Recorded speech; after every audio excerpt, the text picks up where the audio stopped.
All of a sudden, in March, COVID-19 hit, and our business was up 150% to the prior month.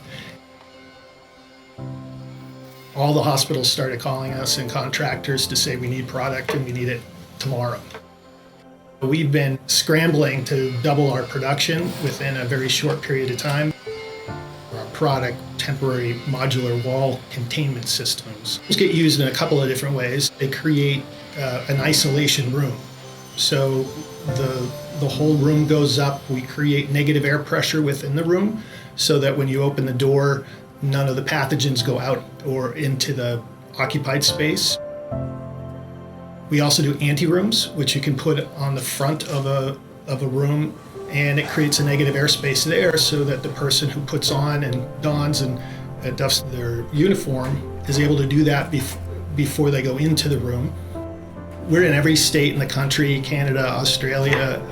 We're in the Cleveland Clinic and Mass General and New York Presbyterian, any big hospital system and many, many small hospitals. And we're helping save lives every day with our renovation and the renovations from pathogens getting into occupied space. This has just taken it to a whole new level, and we really now feel a great responsibility to do whatever we can to help.